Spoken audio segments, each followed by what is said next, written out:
Now that we've looked at the 5 systems of Bronfenbrenner's theory, we're going to do an application to a fictitious family. And we are going to begin with the child, which is the focus, always the focus of Bronfenbrenner's theory. We are going to have a child named Terry, who at the beginning of this story is 9. We can say that Terry lives with her mom, who is a single parent.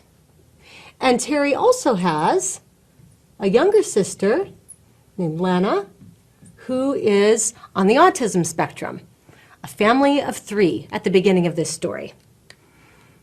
So at the microsystem, the kinds of things that will be impacting Terry are the relationship between her and her mother, between her mother and Lana, between the two of them, between Terry's mother and her teacher. And of course, depending on each family, this can look very different. In this case, if Lana requires a lot of attention and care, it could limit the amount of positive interactions that Terry's mother has with her, because she has a lot of interactions with Lana and Lana's caregivers. So it could influence Terry within the microsystem that way. In the mesosystem, the relationships between these people are there. And so if Terry's mom is able to have a good relationship with Terry's teacher, that would be very good for her. If Terry and Lana have a good relationship, that would be very good. However, if any of these relationships are strained, that's at the mesosystem, and it could influence Terry negatively.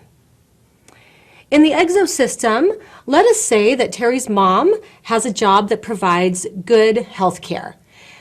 That is a positive thing for Terry that exists in the exosystem.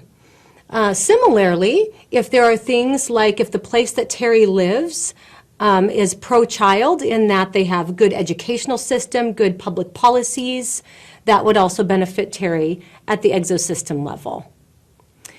At the macrosystem level, Terry could benefit or be harmed by the attitudes about single-parent families. There are also attitudes, let's say that Terry and Lana and her mother are out in public, and Lana has a complete meltdown. Now, how Terry's mom handles this meltdown is easily judged by other people in the environment based on attitudes of how children ought to behave and how parents should respond to a child who's having a meltdown. These kinds of judgments could influence how Terry feels about herself and how her family, and influence her mother's attitudes and feelings about the situation as well. So that's how the attitudes could influence Terry. The chronosystem could influence Terry in that, let us say that Lana was diagnosed at a particular point in time with as being on the autism spectrum. If this happened later, the family might not have had the resources earlier. It would be better if this had happened earlier, at an earlier point in time, so that Lana and then also Terry would benefit from that. Similarly, depending on where they live, they could live in a state that has a lot of positive supports for children and families with autism. If that's the case, those things, policies and programs are often in the exosystem. But the accumulation of a supportive environment, particularly if there's respite care, a supportive environment of regular respite care for Lana so that Lana's or Terry's mom can spend time with her as well and interact positively, that certainly is going to make a difference over time, that support or lack of support in the chronosystem. We can add something else to thicken the plot if we say that Terry's mom is bisexual and ends up partnered with a woman, a romantic partner, then this would influence Terry and Lana at all of these system levels as well. If this woman has a good relationship with Terry, that will be positive, or it could be negative if she doesn't. The relationship between the two, if it's conflicted, that's going to be harmful for Terry, probably. But if it's a love relationship and it's positive, it could really be helpful. So that's in the mesosystem.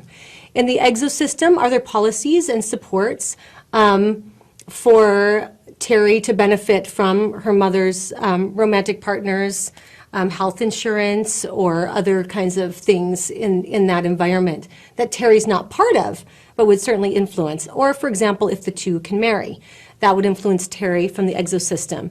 In the macro system, if there are negative attitudes or positive attitudes towards this family, it could change how Terry's influenced. The timing of the relationship, if the relationship is a long one that continues to be positive, that accumulation of time and the timing at which the partnership occurs would influence Terry at the chronosystem. So here's an example of not even a family as complex as how families are. It's not perhaps a typical family, but every family has a lot of complexity.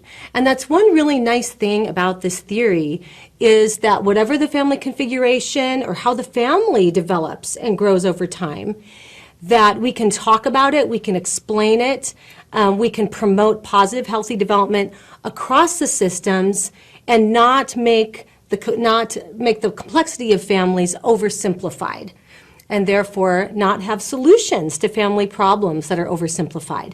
This is one of the very positive things about this theory. However, there are criticisms about the theory, and next we're going to critique the theory looking at both the strengths and the limitations of ecological theory.